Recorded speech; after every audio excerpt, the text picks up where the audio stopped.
It's not all bad for everybody, right? Not all bad for everybody, right? I have an echo. There we go. It's not all bad. It's not. It can't be all bad. Somebody had a good score somewhere, right? Somebody somewhere. One of you guys. No. No. Bueller. No. No good scores for anybody. I did okay.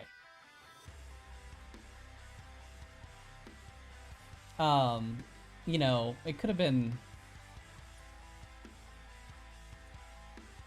for having 7 in. There were a couple bullets dodged. There we go. We're good to go. Hi everybody. My name's Donnie. It's the RotoMoto after show program, after race program, whatever. It's a working title. It doesn't matter. No, Zach 256. My man rhymes. 124. Chad 112. B Hood out here just killing it like always. Scored almost as many points in the 250s tonight as I scored total for Tuesday night. Yeah, I'm just happy. I'm just happy to have 216. Let me zoom this in a little bit so that we can actually see. I'm just happy to have 216 right here after coming off of 2 consecutive 160s.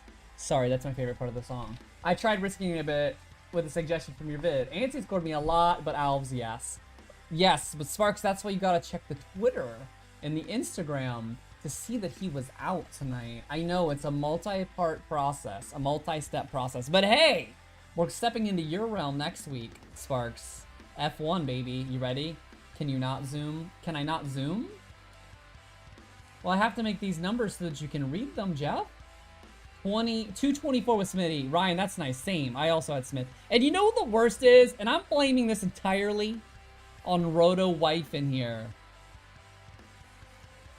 She was like, how you feeling? And I was like, I keep trying to get in my head to not pick Jordan Smith. And she said, why? You need to stop it.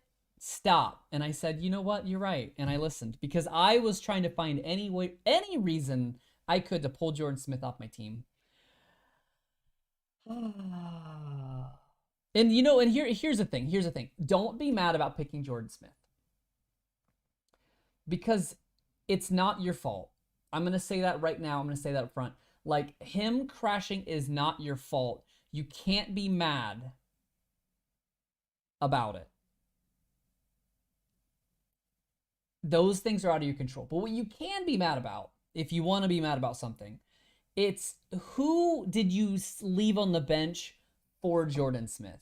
That's the only person you're allowed to be mad about. So for me, I really, really, really wanted to put Dominic Thury on my team instead of Jordan Smith. And I didn't. And I wish I would have. Because if I would have swapped that, where's Nick? Nick Thury, not to be confused with Nick Fury. Look at this score! Oh, it makes me throw up. It makes me throw up in my mouth. That's a 52-point swing. I can be mad about that. But there's a lot of other times where, you know, who would you have pulled off? Like, if I would have pulled off Brayton last weekend, we talked about, I don't remember who it was, but whoever I would have put on instead also didn't do that great. So it wasn't that big of a deal. You barely beat me, and I picked Jerry. Oh, Michael. Can I ask, and I mean no disrespect. I mean no disrespect here when I ask this question. If any of you guys, are in the Discord, I asked this on here, in the like Patreon Discord, but I'm gonna ask you guys. I mean no disrespect when I say, can you guys run by me why you picked Jerry Robin? Because we know he can qualify. He's done that before, and he fails to make the mains. Like, what is the thing? What is the thing that appeals to you about Jerry? What is it? What is the thing? Because I just don't see it. And I know you could say, oh, he's a 16 handicap. There were a lot of 16s that got in tonight, y'all. Like, look at these handicaps. Cheyenne Harmon, 16. Fonville, 16. Michael Hicks, 16. Derek Kelly, 16. And to a lesser extent, Thury 13, Munoz 13. Like, there are other guys, but what is it about Jerry in particular that just whets your appetite so much there? I don't pick Jerry Robin. Yeti, and you're smart. You're smarter than the rest of us. Clearly. You're clearly smarter than the rest. I didn't pick him this time. I knew better. I knew better. But I picked him a couple weeks ago. But again, that was more just I was like, I didn't have a better thing. But also, and I know most of you guys are joking, but I see way too many so and so's dead to me. F these guys. Don't do that. Don't do that. Stuff happens. I don't know what happened with Marvin, but I know that Marvin and Marty were right next to each other in the rank or in the standings, and they both went down at the same time. Did Marv do it? Maybe. Did Marty do it? Maybe. It doesn't matter. It sucks that Marv's out, but it doesn't matter. I can get the whole I'm never going to pick them again, but please, for the love of God, stop with the dead to me, F those guys. We need to stop doing that. We look at his qualifying times without actually watching him ride the practices. Ben, my biggest thing isn't even that. It's that he literally can't start. He cannot get a start. And here's how I do it. Here's how I do it. And don't listen to me by that hard because I'm obviously not crushing it. At least I'm in the top 500. That's great. Woo. But I pick riders that I think have 2 chances to get in the main. I want a guy that can get into the heat, get in through the heat, and if he doesn't, he still has the LCQ as a saving grace. But you guys that pick Jerry, that pick A-Ray, you're banking on one opportunity because you already know those guys are not getting in on the heat. You're banking on 1 for 1, and that is so risky. Because I mean, look at tonight. Like, Marchbanks needed two tries to get in. A lot of times, guys need 2 tries. It happens. Winter killed me, man. I thought Winter was a sneaky good pick, Eric. I commend you for making that. I wasn't gonna reach that far, but I commend you for making that. A-Ray made it. He did make it this time, but how many times? How many of you A-Ray people have picked him when he didn't make it? Like I had somebody hit me up and because Hicks made the main, which is rad, dude. I'm so stoked for that guy. But he was like, yeah, he made it in. I always believed him. I'm like, yeah, but didn't you score 0 from him at Arlington 1 to then score 52 at Arlington 3? You might as well have just picked an all-star both times. You know what I mean? So I had to pick him because he was against easier guys at least. Yes, I never pick A-Ray though. I never. We can talk about Jerry, but A-Ray is dead. Oh.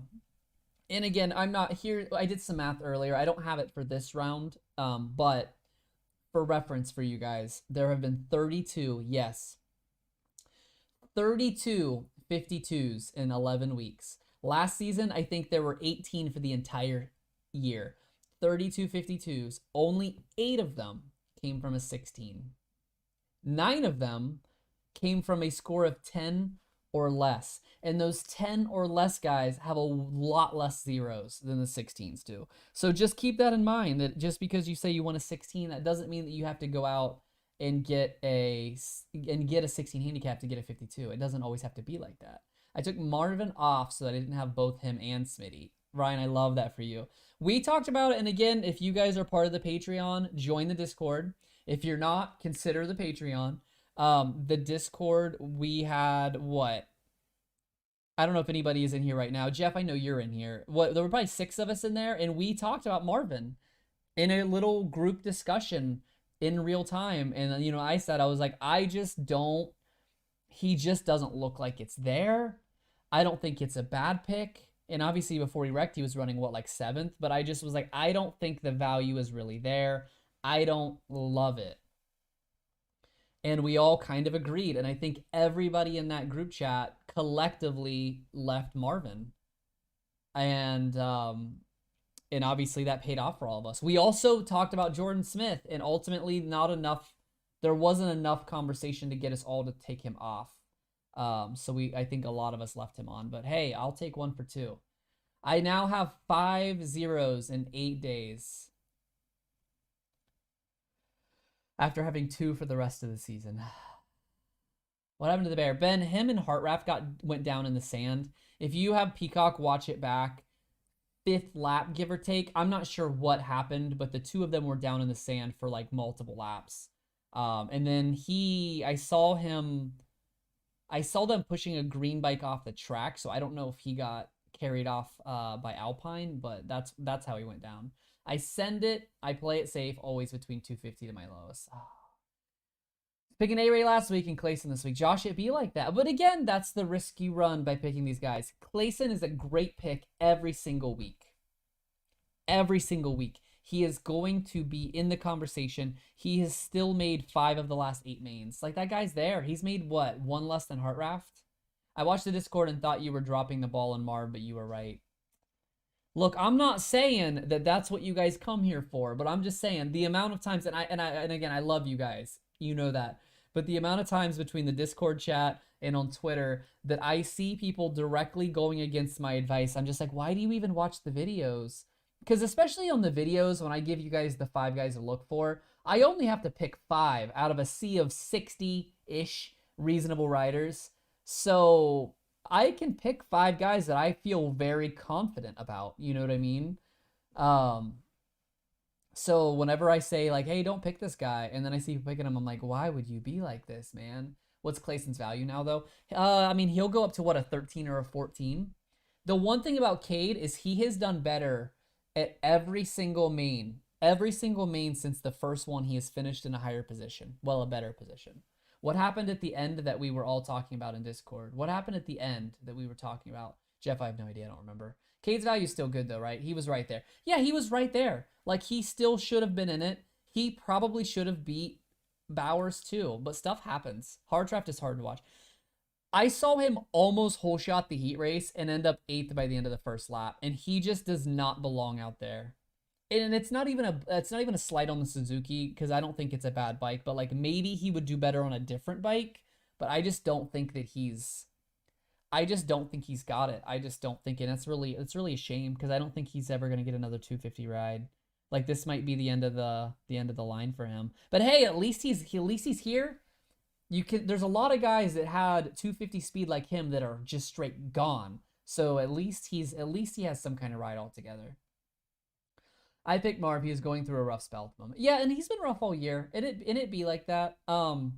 It makes it easy for me to not pick Marv because I don't particularly like Marv. I don't have a vendetta against him. Well, I did not like when he pulled over for Dungey and then he tried to pretend like he didn't. That goes back to like the McAdoo Anderson thing. Why do you guys do these things and then pretend like nobody's watching? Marv and Dungey, you guys remember 2017 when he literally just let Dungey by and then tried to pretend like he caught a bad rut or something. I'm like, you were going 7 miles an hour around a corner that you should have been in 3rd gear. Like, you quit it. I am fully in on Cade. I'm not going to pick him because I don't pick guys that have no chance out of the heat. That's a soft rule for me, so I'm not going to pick Cade, but I still will totally recommend him to be picked. You got to live and die by something, right? And what I've got going for me is I don't pick guys that are definitely going to the LCQ. How'd the Roto League look here? Yo, DM912 back on top. Arker J99 with a 291 points, almost matched his number.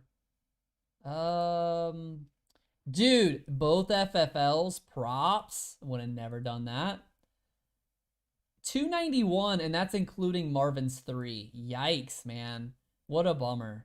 Here, you know what, though? This is a great example. This is a great life lesson right here. This man killed it. And you know he's still mad about it. He is furious about getting 291 points because Marv only got 3. He is furious. So just remember that no matter what score you have, you're going to be upset that you didn't have a better score. Marv's prospects for the next year is going to be rough. Ben, I think he retires. Was it on the Pulp Show maybe that they mentioned that he actually wanted to retire last year? And they didn't let him, or they talked him back into it or whatever, but he's gone. Red Bull is harsh. They were not happy with Tickle being an 8th place guy. They are not happy with Marv with what they're giving him. They are already ready for the next thing. I think they want AP. I think they might even want Savachi. I think Webb and Savachi would be a great team. The one thing is I think AP would fit their bike, but does AP fit their branding? I don't know. I don't know what I want to look for here. Like Red Bull is always a business first clean cut. They remind me of the Yankees where they're gonna make you cut and shave if you get on the team. I don't know if AP's personality type fits the Red Bull image, but I think that's who they would want if they could have anybody. But I think that they might take Savachi also because he's already on the bike. He's doing well. Man, it's going to be weird, man. We've got 3 weeks until the next race. This almost feels like the end of the season. And then, like, we're about to start up a second season. You know what I mean? It feels really weird. I agree with AP not quite fitting with Red Bull, yeah. Because I think that they like to run a tight ship, and that's fair, although it's not fun. But, you know. My first year of Soupy, I played outdoors last summer. Way different. It is, Michael. We were talking about that in Discord also. And for me, I do not like out. I mean, I play outdoor, but outdoor is hard because the worst part about outdoor is the heartbreak of you can have an amazing first moto and feel like you're on cloud nine, and then have a dumpster fire second moto and be sad all over again. It's way harder, I think, to get clean, four clean motos, two for each class. Same was said about Barsha, but Red Bull loves him. Yeah, but I think that's different though, Ascend, because like Barsha, they wanted Gas to be fun. I think if honestly take Barsha and put Barsha on Red Bull and put AP on Gas. Oh, dude. Like if Gas wants to go two riders, Barsha and AP would be money. I don't think they're gonna do that, but money. Imagine AP. Yeah, Ben, that's what I'm saying. Just corporate AP. Oh man, he'd be like corporate Kane all over again. I would go Mookie. I would like to see Mookie, but I don't think Red Bull would take a Supercross only guy, and I think the ship has sailed for for Malcolm to race outdoors. I think that's done. I hope AP continues to emerge in the 450 classes. His personality is one. Eric agreed 100%, and that's the one thing that I think really sets the sport back is we don't have the personalities. Like I remember watching NASCAR as a kid, and I remember Jeff Gordon, like the early era of the Rainbow Warrior, and people loving or hating him, and people loving or hating Earnhardt, and people, Bill Elliott and Dale Jarrett, like even though they were all just kind of normal guys, they all kind of had their feel to them. And I mean no offense to Justin Cooper at all. He's an amazing rider, but like there is nobody outside of Marv and Webb probably that I want to hear talk less than Justin Cooper. He just doesn't have anything to say. He just is a guy that kind of like, yeah, we got to start and we rode up front and we did it and I just want to thank my sponsors, and it's so boring. I think Red Bull could make AP work. I agree. AP loves Yami. Yeah, but I don't know if they have the room for him, If you're the star team right now, you can only keep two, Malcolm, Ferrandis, and AP. You have to keep Ferrandis because he's the future. Do you keep Malcolm or do you keep AP moving forward? Barsha and Webb teammates though. Ryan, I don't know. I don't know how that would work, but I don't know who would be. They kind of need to bring in somebody to be a clear number two. You know what I mean? Because on some teams you can have that where like, oh, there is no number one and number two, but at Red Bull there's clearly a one and two. Just like at Honda right now, there's clearly a one and two. I think the only teams that have it up in the air is really Husky and Yamaha are probably the only two that don't. I think that Kawasaki's close. I think they're close to not having a one and two, but they have the defending champion. Like clearly that's their number one. Having to bag it. Eric, so long story short, and this is not confirmed on anything, this is a lot of hearsay. Apparently um Rocky Mountain changed the terms of Baggett's contract, and Baggett didn't want to and didn't agree to it or whatever. So there's apparently lawyers are involved, and Baggett is probably never going to race again. He's going to be unceremoniously gone, I guess. What's Mucci's future look like? AP can still win a championship, much like Webb's trajectory. I don't think AP will win a championship. Um, let's see. This is AP's third year in the class, and this is Malcolm's fifth, I think. My thing for Yamaha is I think that they're gonna sink their championship in Ferrandis. I think it's the rest of it's gonna go marketing and ease of use and testing. And AP has outright admitted that he is terrible at testing. So if you're gonna hire a second guy, I would probably rather go with the guy that's better at testing. And to be fair, it might be interesting for Star to keep Malcolm on the team as a 450 Supercross guy, and then have a 250 guy ride outdoors like they're doing with Craig this year. You can kind of have a guy try the 450 bike out every year. It might be something to look forward to. What if Ferrandis doesn't want to stay at Yamaha? That bike is hard to make work, and he hasn't been doing the best. Yet you can't be so hard on him though, because he's a rookie. We need to stop expecting so much out of these rookies. Like, I agree between Sexton, him, Hartraft, and McElrath.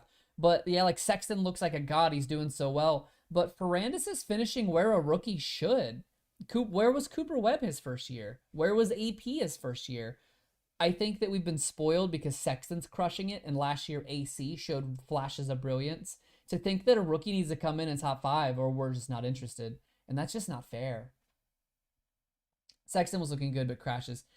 Yeah, I think that Sexton and AC are both going to be legitimately. I don't know why I have this on still. The song is over. I think they're both going to be legitimate title threats next year, if they can come into the year healthy. I think that's been the biggest hiccup. Is that obviously they're getting injured during the year, but I think they both came in. AC obviously came in injured, and Sexton came in a little banged up. If they can come in to the season healthy, I think they could both legitimately make a run at a title. But until then, I don't buy it. They are the future though. I think that Sexton or AC wins a title in the next 2 years. At this point, at this rate, I don't think Ken wins a title at all. I don't think Eli wins another title. I think that Webb wins the next 2, this year plus 2, or it's Sexton or AC. I told my son that they will be that if they will be leading if they stay healthy. Yeah, I agree 100%. Sexton brings Honda its much needed title. Could you imagine, Ben, if Honda hung its hat on Roxon for 5 or 6 years and he didn't get it done, and then Sexton gets it done at age 23? I think you're wrong about AC and Dylan. What part? They're riding over their heads like Pastrana and Stewart. That's true, Corbett. And again, I think it's a thing where, like, when you're used to running up front for so long of your life and so long of your career, it's got to be really, really humbling to be relegated to the back of the pack. They never get a title. Michael, if AC, I didn't say Dylan, by the way, but I also don't think he gets taller. If you say AC and Dylan don't get a title, who wins the titles? Because Eli and Kenny are out in 2 years. Osborne's out. Anderson's probably out. Webb's got a couple years. Like, who do you think wins the next title then? Kind of hoping for rain in Atlanta to shake things up. No, CAC, no, absolutely not. I don't want any rain. We don't need any shaking up. I know it's sad to see Webb run away with this thing. Hey, technically Kenny still holds his fate in his hands. If Ken wins all 5 remaining rounds, he'll tie Webb in the points, and he'll win the tiebreaker because he will have 8 wins to Webb's 6. Is it going to happen? No, but I mean, he still technically controls his own destiny. Webb has a few in him. No, I agree, but that's what I'm saying. Like, do you think Webb wins 3 in a row, or do you think somebody else wins 1? Do you think Webb's even going to want to race that long?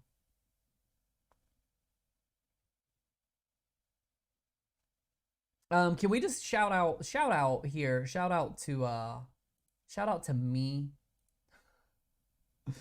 I hope you guys went with my recommendation of Tickle and Ansty crushing it. Tomac maxing out. Look at that right there. Yeah. What's that? What's up right there? Justin Cooper recommended him too. Love to see it. You love to see it. Lopes let me down, man. That was a heartbreaker. That was my Alves pick that I switched to Lopes. I don't know what happened. If anybody saw anything, let me know, because they were running Subaros 15th, Subaros in 14th, Lopes in 15th, Shock in 16th, Wageman 17th. And then I looked away, I looked back, and then it was, God, I don't even remember. Shock, Subaros, Wageman. Like, I don't know. Like, the four of them shuffled. I have no idea. I have no idea. Those guys can't ride in the rain. From an off-road guy, it looks so bad when it's muddy. For sure, though. For sure. I think Tomac is going to start getting wins.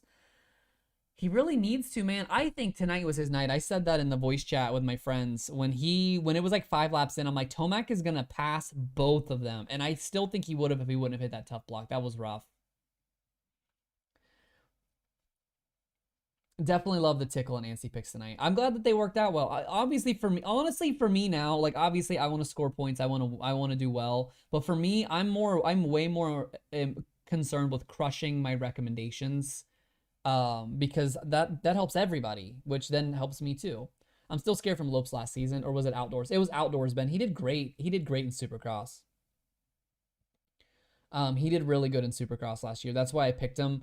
And the first race, he was a little banged up. So I was like, okay, I won't do it. But then he looked really good. He looked way friskier in qualifying. I thought he might have it, but he just got a really bad start and just stayed there. It was kind of a bummer.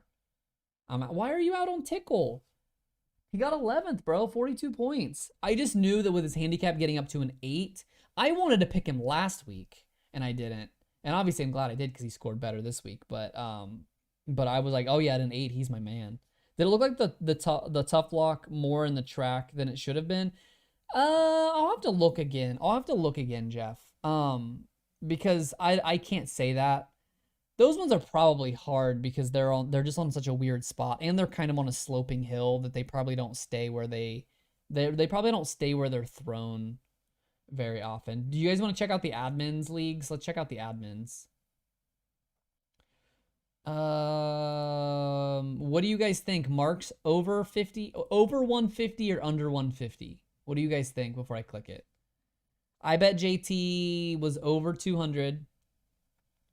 I'm going to try to guess the rankings here. I bet JT 1, Dan 2, Paul 3, Steve 4, and I think Marks was like 150. 171, my man. Ooh, JT got skunked. Wow, what a flip-flop. Mr. Paul Parabinos, Hardy, Thury, and Fry running it. And he would have got even better if he didn't pick Marv. Did they all pick Marv? I think Dan was the only one that had Marv off of his team when I looked last. Yeah. Oh yeah, I forgot I can do this now. Steve had Marv. JT had Marv. Paul had Marv. Marks had Marv. Wow. I just got here. I got a 135. Braden, that is so rough, dude. I'm so sorry. It was a bad week for sure. Webb makes bank and retires. Probably runs some sort of multinational corp as a CEO and takes over the world. His racing demeanor reminds me of a savage Wall Street guy. Ben, I feel it. Dan with Robin. I just don't know why. I don't know why, man. I don't know why. I love you guys so much. You know that. I say that all the time. I love hanging out with you guys, but some of your picks are questionable. Questionable. What is this? What is this? Jerry? And I got Jared again, but I knew the risk trying to make up points in gambling. Tars, are you ever going to stop picking Jerry? How many of you guys, real talk, how many of you guys have actually stayed away from the guys you said I'm never picking again? Do you ever hold off on a pick to keep him for the next week? I don't, and the reason I don't is because there's nothing in this sport that's guaranteed. Because let's say you hold off on him for next week, but then he crushes it this week and loses all his value for next week. Or you're like, oh, well, I want to keep Marty. I don't want to pick Marty this week because I want to have him 2 in Atlanta. Blah, blah, blah. Like, it just never works out that way. If I want to pick a guy and I think he's a good pick for this week, I pick him. Because there's no telling. Imagine if you save a guy for next week. Like, let's say you were saving a guy for week 2.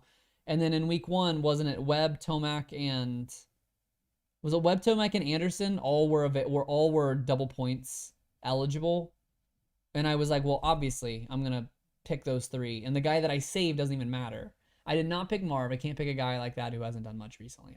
I agree, yeah. I'm from Minnesota, so deep down I like Jerry. That's fair.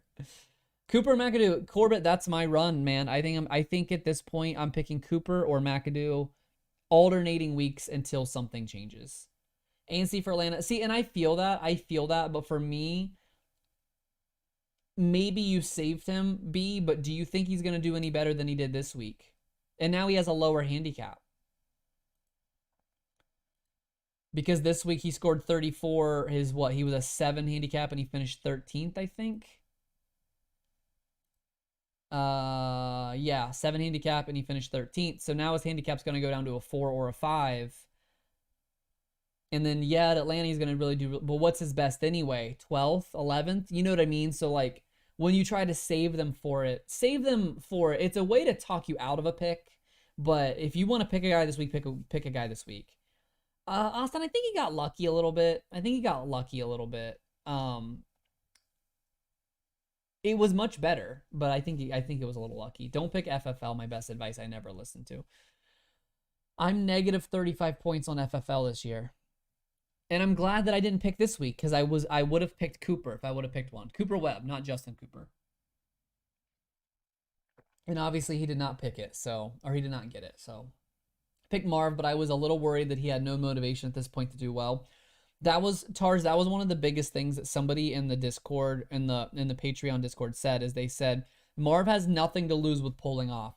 If he gets out there in the heat or the main and he gets a little hurt, or he just doesn't feel right, or he starts to feel concussion symptoms again, there is no reason for him to not pull off. And I think that really resonated with everybody there because it's like, yeah, he could just pull off. And no harm, no foul. He doesn't care about your fantasy team. None of these guys care about your fantasy team. You know what I mean? They can hurt. That's true, Dave. Yeah, they can just get hurt at practice. A lot of bad things can happen in a very short amount of time. So yeah, I'm not really into saving picks. If I want the pick now, I want the pick now. The only time I'll save it is if I'm trying to justify it to myself.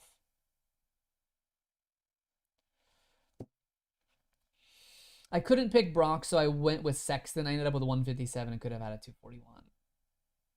Wait, how does picking Brock make you, Jeff? How does picking Brock make you up 86 points? 84 points. I don't think that's how that works. I like your style though. Picking Brock would have only given you 42, not 84. Are you excited for these speedway rounds? I don't know, Jason. I don't know because obviously Daytona's always cool being different, but I don't know how I feel about them. I think the broadcast is going to be weird. I just don't know how to feel about it. I think that it's definitely going to add some value to the outdoorsy type guys, but I don't know how much, you know what I mean? Double, no. No, Jeff. 42 is the double. He scored 21, so he got 11th. Plus 8 handicap means he got third. Third is worth 21 points. You double it for 42. 3 weeks of riding somebody is very likely. That's very true, Austin. Yeah, for sure. But with that being said, there's going to be a lot of guys coming back. So we should have AC back. Hopefully we have Osborne back. Maybe we'll have Brayton back. Who else is out right now? 250s. Maybe we get J-Mart back. That'd be really cool. I don't think we're going to get Joey Crown back, but that's possible.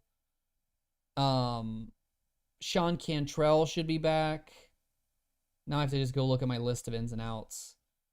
Amart will be back. Bloss should be back. Pierce Brown should be back. McElrath maybe. Hopefully Styles Robertson. Jordan Bailey will definitely be back. Freddie broke his finger. I don't know if you guys saw that or not. Bogle, like we're gonna have it's gonna be like a whole fresh one. You know what I mean? Hey, I got excited. No, you're fine. You're fine. 183. I did 216, I think. I hope Osborne comes back strong. Has there been a more disappointing ride this year than Osborne, even when he was healthy? I legit had Osborne as my most likely guy to win the title, if not Tomac. And Jesus, was I wrong. I was so wrong.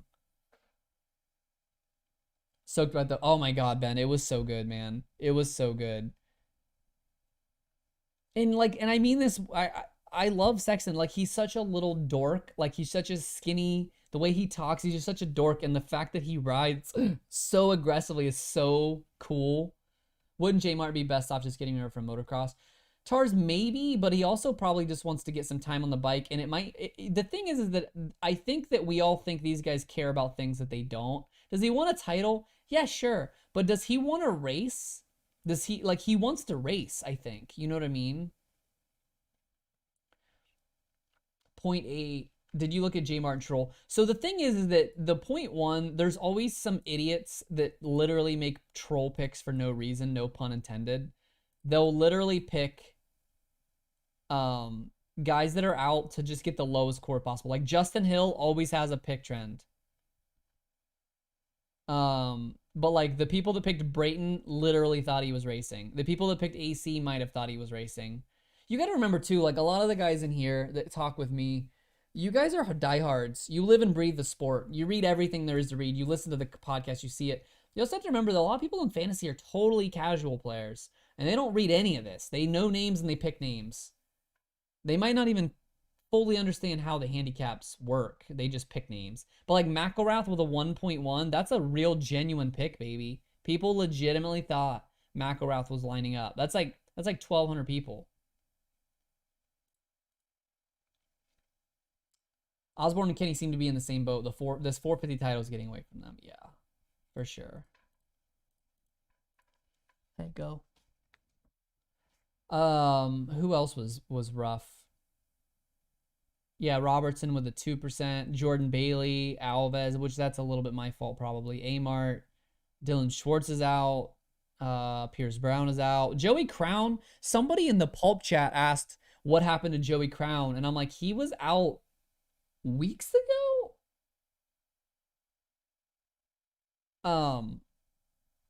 I don't know, man. I didn't think that was. I thought that was pretty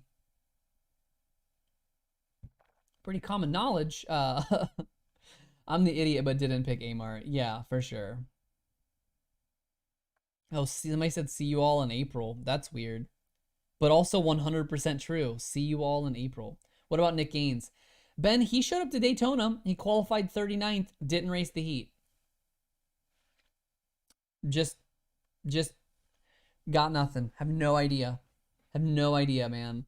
I picked Oldenburg. He was looking good. For sure, dude. And that's the thing that's crazy is that we have these rookies coming in. So our rookie class this year, even unofficially, is Ferrandis, obviously, Sexton, obviously, McElrath, Hartraft, and Oldenburg.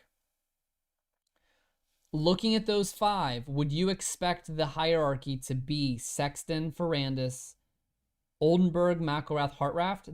That's kind of how they've shaken out in their average finishes. Is that what you would have expected? Next race, Tars. It is April 10th. We've got 3 weeks off. I don't know what to do, Jeff. I know, dude. I know. It's rough. Like I love that. I don't know if any of you guys play the Moto X Dream 360 Fantasy, which is run by Denny Stevenson.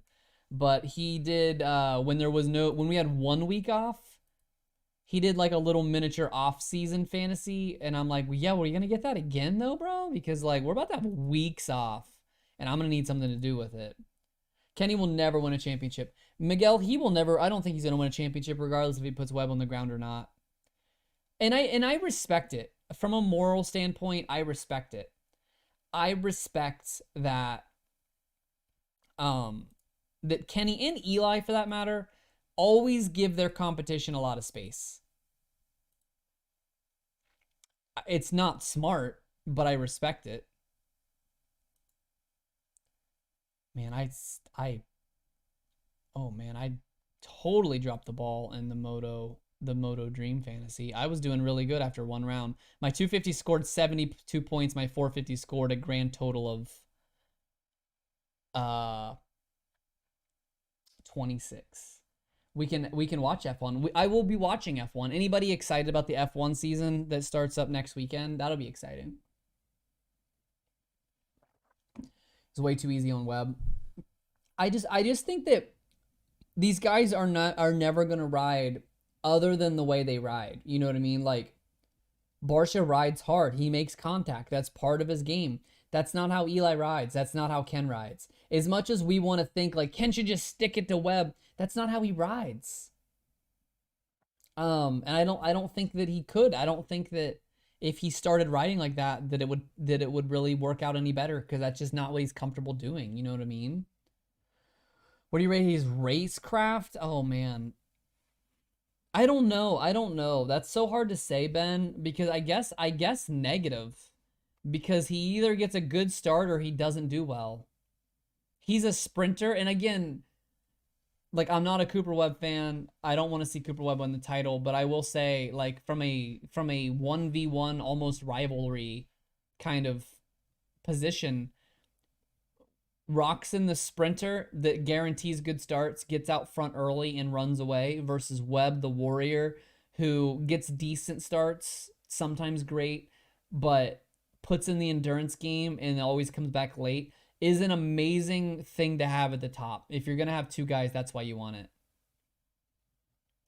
The 250 West Coast, Hubie, it's been rough. It's been rough. But I will just say, if anybody was doing exceptionally well in the East and you're struggling now, a lot of that is probably because it was way too generous, the amount of 52s getting thrown around in the 250 East. The amount of high handicap guys that were paying off and you weren't getting punished for it. The haters will like Coop when he retires with after multiple tires. I don't like Cooper Webb as a person. It is not about his race. I respect him as a racer through and through. I have no interest in. I've never liked Cooper Webb. I don't know what it is. I just don't like his personality. For me, I like the riders that I think that I would enjoy hanging out with for the day, and he gives me nothing. He doesn't give me a single. Nothing about him makes me be like, yeah, he'd be really cool to hang out with for a day at all. I don't know. And maybe I'm wrong. Maybe if I ever met him and got to hang out, but I just don't. I don't think we have anything to vibe with, I guess. Which competitor from the past would be Webb's Kryptonite? Peak Barsha? I mean, Stu. Stu was everybody's kryptonite except for when he wrecks. I don't even know. That's a good question though, but I don't really have a good answer for you. The track was good. The sand section was interesting, but I think the problem was that they built it that double double, and it worked really good until the last bit of the 450 main, when it was just way too broken down, and it really, really, really started to suck it up. If it's the last race, he probably does, but he knows if he puts Webb down, he's going down next race too. Yeah. Well, not just that, but I mean, there's the biggest thing, and we've learned this: if you're not Barsha, if you're not good at it, if you're not comfortable making that contact, there's no guarantee that Ken puts his wheel into the side of Coop, and they don't both go down, and that's good for nobody. You know what I mean? And you could potentially get hurt doing that kind of thing too. The guy's an unreal racer. He has eyes in the back of his head and can figure out in the moments. Oh, that's what I'm saying. Like, I get it. His racecraft is impeccable. He is great at that. It's just that is not my thing. Villapoto. See, my biggest thing is I didn't watch a lot of the Villapoto years. I was just kind of checked out of the sport at the time. So I don't want to comment because I didn't watch a lot of Villapoto times. You're gonna put out any content or watch some old races, Lee? I don't know. I have a lot of my personal business company. I say personal business. That sounds like I mean like not a company, but my work situation is going to be very busy. The day after Atlanta 3 will be my busiest day of the year. So I have a lot of work I need to get done over the next few weeks to prepare for that. But I'm still planning on making content. I just don't know how much I can make, so I'm not trying to put too much on my plate right now. If Barsha and Webb could run neck and neck, those two would put on exciting races. Yeah, I think that just Barsha's aggressiveness. If aggressive Barsha could just get near Cooper, I would love to see Cooper and Barsha come out alongside each other on any rhythm, but especially like that first lap rhythm would be sick. My hero tonight was Sexton. Oh, Miguel, it was so gnarly, dude. I just still love how Sexton rides. Because again, he reminds me of a Dungy type most of the time. He stays on two wheels, except for this year. His 250, he stays on two wheels. He makes smart decisions. He stays out of trouble. He picks off seconds and thirds, and he puts in the win when he can. But when in the 450s, he just has been so aggressive. I don't know if that's the stew coming out of him or what, but be gnarly. I think Villo, that's fair. What do you do, Jeff? I make decals and t-shirts and for like the import car scene community, whatever. So I go to like large car events at drag race venues and the like, and sell in person. I make a very sizable income on a few days a year. I have a lot of behind the scenes works, but like I can work whenever I want. I just have like 10 to 15 days a year that I have to like put it down. So that job is entirely what lets me put so much time into this, even though this doesn't really pay. You know what I mean? Webb would be the only one Bam Bam would think twice about smoking. Do you think so, Ben? Do you think he wouldn't do it? No moto graphics, Jeff. I don't. To do moto graphics, you need about $15,000 to $20,000 worth of equipment and a room the size of a small garage at minimum. And I just don't have the. I mean, I don't really have the interest. Like, I would love to design graphics, but I don't have the interest to buy all of that equipment and start from zero. There's a lot of really good graphics places out there already. It's kind of a saturated niche, and it's all online now. Whereas I kind of specialize in like local stuff. Kenny and Sexton on the Honda were having a hard time in the sand, for sure, for sure. Yeah, you sell fireworks, exactly. Yes. Bam Bam would crush Webb. I would love to see it. Yeah, we have Source and Max. Yeah, and there's everybody already has their local spot, and then online. Like I like 180 decals. That's probably my favorite. How crazy are JDM prices now? Assuming you mean JDM. Ben, we do a lot of JDM, but we do everything. So I'm in Ohio. In Central Ohio, Honda is king. When we go up to like the Akron area near Cleveland, lots of Volkswagens, so it kind of varies everywhere around. Taking chances is what is it about? What it is about? Yeah, yeah. Within your budget. The chances I'm taking right now is what I'm doing right now. This. I did this the first 8 months that we did Roto. Um, I didn't make a dollar in any way, shape, or form. Not a single dollar. It wasn't until we started Patreon for the outdoor season that I made like $40. Why so much hate in the comments for Webs? Natalie, I don't know. I don't think it. I think it's one of those where it's okay to just not like a guy. I think everybody respects him as a racer. I just think that he doesn't give a lot to like on a personality side.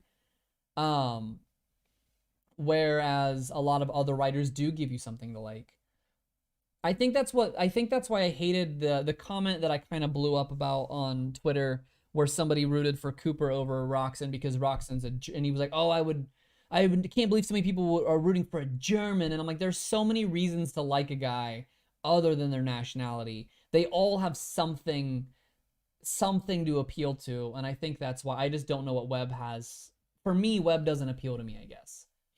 Pick Webb in your fantasy team if you want a reason to like Webb. But I do that sometimes. I'll pick a guy I don't really like so that like so I have a cousin that's a big Cleveland Indians fan, and I asked him how much he would pay for the Indians to win the World Series. And he was like $10,000. And this was when they were in the World Series a couple years ago. And I was like, okay, go right now and bet $10,000 against Cleveland. Because if they win, you spent $10,000 to guarantee them a title. But if they lose, at least you're making $20,000 back. You know what I mean? Like that kind of thing. Pick what? I got that one. That's nuts. He is winning when he doesn't. He is whining when he doesn't win, though. Yeah, yeah. Need patrons and not put out the cheat sheet, Jeff. But it's a thing because I run my own business. I know how it is. You have to put out free content to get more eyes on. People aren't going to join the Patreon if they don't know what's inside of it. So you have to have something to kind of grow the thing. Ultimately, what I would like to do is continue doing the Patreon to have all of this, but I wish that maybe I would get paid to cover fantasy by one of the bigger publications on a wider scale, and then I could drive them back to me. I think that between obviously Pulp knows that fantasy pays because they have their own fantasy, but like Racer X, Swap Moto, all those other ones, I'm like, you guys need to be putting more into fantasy. Fantasy is going to grow the sport. You want to talk about how to grow the sport? How many of you guys have ever played fantasy football or fantasy baseball or hockey and you didn't even really know or care about the players or teams, but your fantasy team was like king? I've gotten so many of my friends into Moto by selling them with fantasy first and everything else second. You know what I mean? Is there anything web-based that could make Roto more profitable, like a way to tie all your stuff together? Steven, I don't really think so. I think that's the thing, is just having a bunch of diverse ways. So like we obviously have the Patreon that brings in money, watching the YouTube videos, sharing the YouTube videos, doing all that stuff really helps. I make pennies per view, but it adds up. You know, like when I posted up the when Kenny said web is scared of me, that video got 35,000 views and that made like $100 in ad revenue. So there's always that. So if you guys can get the videos to be seen, that's always cool. We sell the merch. The merch is a good little chunk when it comes in, but it's not very consistent. Sponsors, but it's just one of those where I don't know. I don't know. It's just a lot. I have a lot of on my plate right now. I would love to get with sponsors, but I have a lot on my plate right now, unfortunately. Get the Never Change AMA shirt. Yeah. The Patreon is worth the $10, everyone. Well, and it's for the cheat sheet. And I think that the chat, I think, Michael, I think you can agree. The chat in the Discord, the private Discord with just us, is way underrated value. I wish RM Fantasy did a 250 also and did outdoors. I think that's the thing where I want to get on is I really want to get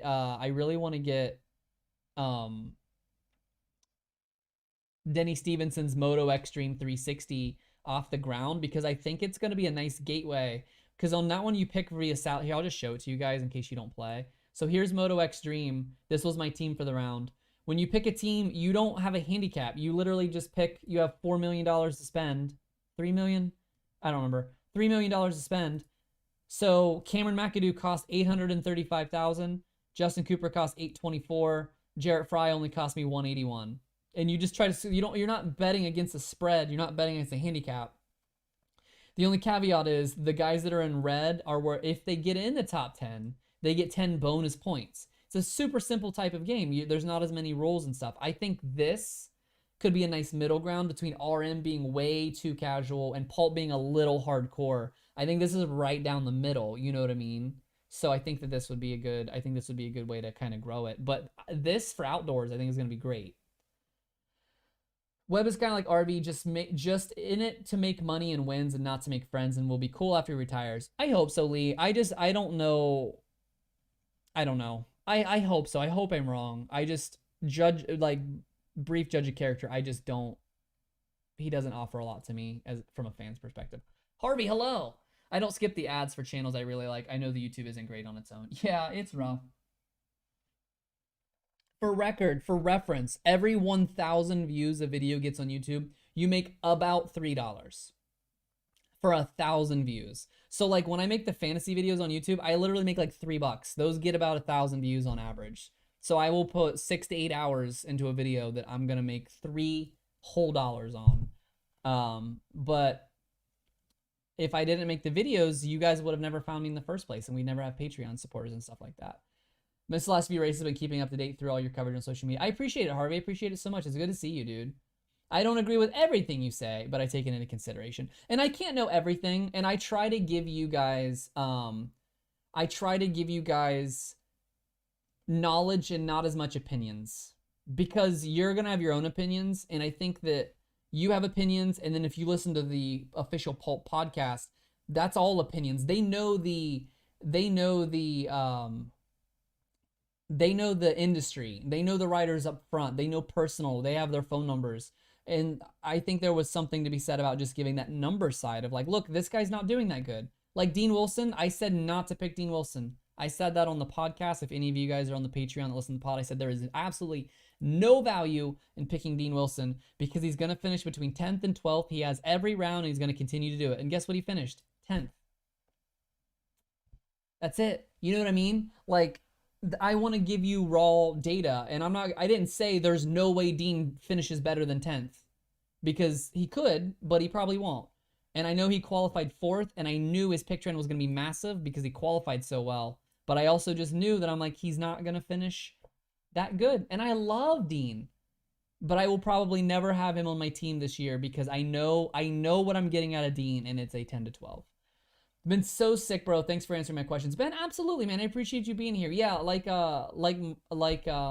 Jeff said, get on Patreon if you want, but if not, we'll see you after the break. We'll be back here. I'll play Supercross 4 during the break. Ben, I have it. I played. Let me tell you about my relationship with it. I played the All-Star thing, whatever it's called. Yeah, All-Stars, like the pre thing. You do 3 races. I did that on stream, actually. Um, I did okay. I played it on a stock bike. I did okay. I restarted because I wanted to try it without leveling up. So in the career mode, you can level up your stats. I left my stats at 0. I won the All Stars. I got 6th place in my first main. The second event was a triple crown. I went 2-3-6 to win, and I outright won my third main event. So on a non-factory bike, I rode for Team Solitaire. Non-factory bike with no stats at all at a level 1 character. I won my third race on the hardest difficulty with realistic everything, no assists, whatever. So if you want a very hard sim game, it's not there. If you want that nice little arcadey type game, sure, go for it. It's still a good time. I wish I wouldn't have bought it though. Honest opinion, it doesn't offer enough to me from Supercross 3 to Supercross 4 to justify the price tag. Everyone pay this dude so I can stop and feel guilty. Oh man, how's the first person camera? The first person does look better. The first person and the goggle view both look good. Watching you play it made sure I didn't buy it.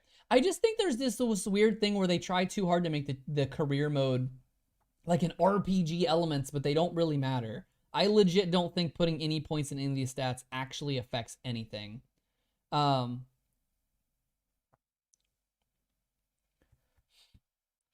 So, but yeah, but you make your own decisions, obviously. I actually picked up MX Sim, and well, I started playing MX Sim the other day. Do I have any MX Simulator in chat? That game is bad. Like, it's good, but it's so frustrating. It took me like 3 hours to just get a rhythm down, like one rhythm to not die in one rhythm.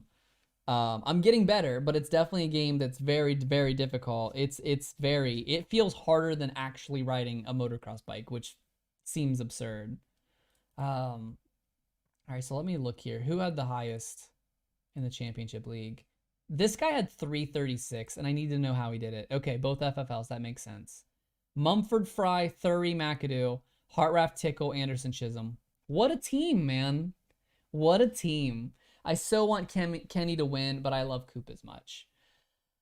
I don't know, man. I feel like I want Kenny to win because I want him to finally get his. I think he deserves one. But also with that being said, I feel like if Kenny won this year, I wouldn't be a hater, but I would definitely jump off the bandwagon next year. You know what I mean? Like, I want him to get his and then I'm out. Which makes me sound so mean, but that means that I'm not like an actual fan. You know what I mean? I haven't played Reflex in how long ago did it come out? That many years ago, probably. Eric, the track was really good. I do hate that the layout, I don't know if you guys saw on Twitter or not that I posted it, but the layout was exactly the same as Orlando 1 and coincidentally Orlando 2 since they rained out. I just can't believe, like, look at this crap. Look at this crap. That's this weekend. That's Orlando 1, or that's Orlando 1 and Orlando 2. And then that's Dallas 3. And I'm like, you guys can't use this same track? I know they changed the jumps, but like, at least flip it. At least do the exact same track, but flip it so that you're going right off the start and everything is backwards. To at least just mix it up a little bit. I just thought that was ridiculous. They literally copied and did the same exact track. Oh.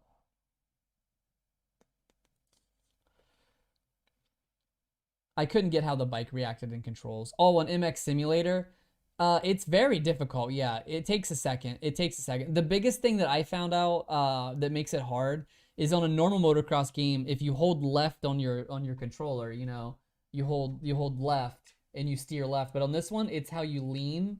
So like the longer you hold left, the farther you lean. So you don't want to hold left. You want to lean it until you're at your angle, and then you want to leave it there. And then as you like start to accelerate, you want to actually counter lean. It's difficult. It's difficult.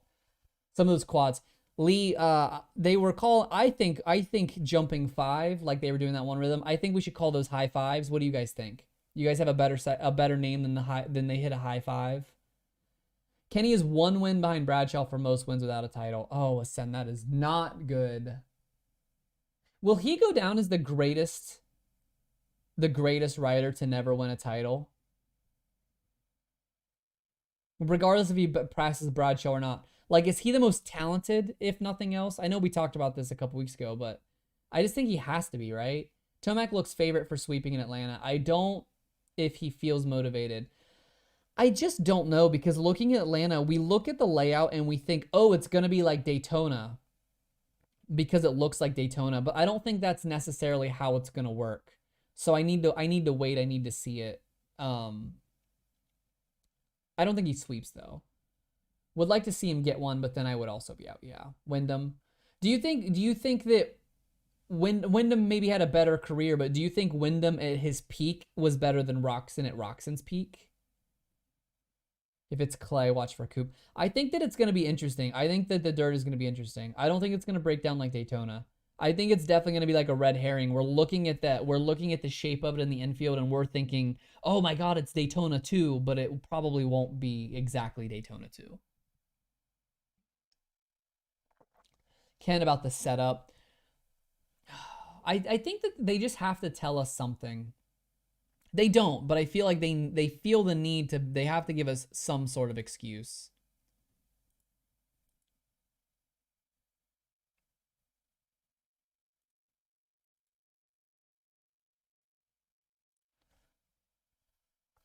Is the most talented without a title. Wyndham is smooth. I do. Swink, really interesting. He's too sensitive. It's just a bummer. And again, like, I appreciate it because the thing about Kenny that I think a lot of people miss is that he is sensitive and he can kind of be a whiny baby at times. But it's his emotions that make him such an amazing rider, that it's also his kryptonite, and that's such a weird thing. Whereas I think Webb's the exact opposite. Webb just doesn't really have emotions. He's kind of a psychopath. And I think that's why he's so good. Like, I think it was Wygant that kind of joked about it, but Webb got knocked down in the heat, got a 5th place finish, got the 10th best gate pick, and he still came out almost whole shot and won the race. Because it doesn't matter. It doesn't matter what you do to the guy. It's just crazy. The sick Wyndham turn down whip at Fight Club. I didn't watch Fight Club. No, I didn't see it. Has anybody done any of the Fight Clubs? I feel like the car one was I don't know a single person that got the car one. It was a neat idea, but again, just like the NBC debate of trying to pull NASCAR people into Supercross, you're not going to pull Supercross people into stock car by just putting Supercross people in a car. You know what I mean? Weege is my favorite media guy. Weege is perfect. I don't know if you guys have ever gone to the live pulp shows, but the combination of Weege, Steve, and JT, it's almost like Top Gear. It honestly gives me like Top Gear chemistry of Jeremy, James, and who's the third guy? Richard. Was that not the worst get up for Coop? Probably, yeah. He looked awesome, did he? And Webb lined up next to Ken. I know, dude. It was crazy. I was like, what are the odds? And I get it, because that rut didn't look that great. But I was like, oh my God, I can't believe that 8 gate picks later and Cooper still manages to park himself right next to Kenny. That is so insane to me. That was the best Fight Club I watched them all. Was it really? Oh, the first was the best. I gotcha. Is Weege Jeremy? I don't even know. Because, no, Steve has to be Jeremy, because Steve, I almost feel like Weege is James May, because he's the one that, no, I guess I would say Weege is Richard Hammond, because that would make Jason Thomas James May, because JT is like the most no nonsense of them all. I'm a big Honda fan. The future is bright for Honda. Dude, Sexton, yeah, Sexton is good. At this point, which Lawrence brother do you want? That's a good question. If you were starting a team, I feel like you'd want Jet for marketing, but if you wanted just on-track results, Hunter has almost looked better than Jet. Obviously, he doesn't have the blazing speed, but he's also stayed on the bike way better, way more. I have ridden with Wyndham at his track in Mississippi. I've seen his turn down whip in person. Oh, that's so cool, Yeti. That sounds rad, dude. That's awesome. Jet, okay. I don't think that's a bad pick. I don't really have an opinion. I definitely expected Hunter to be more like a 6 to 8 guy. Really, there's been a lot of guys in this coast that have been mad impressive. Like Swole, I thought that Swole had to do something because he was on that bubble of if Swole doesn't get something done this year, his career is over. And he got what, fourth again. Hammaker got third. Lawrence was fifth. Poor Marchbanks, man, had a really rough day. Still salvaged the sixth though. Good on Cheyenne Harmon for sneaking it in straight out of the heat. Good for him. Good for Derek Kelly also.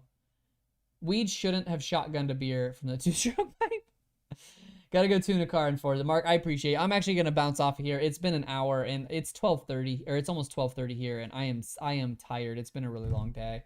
But thank you guys so much for being here and doing this with me. I will try to do something in the meantime. Maybe we can come up with some kind of cool live stream to get everybody invited on here. So I will see you guys in 3 weeks at the latest, but I'll probably have a video or two up in the meantime. Be sure to be on Twitter, Instagram, whatever. I'll post up some stuff there. I'll try to get you guys some stats and useful information from the first half of the season. But I appreciate you guys for being here so much. Take care. Be good people. Be safe. See you next time.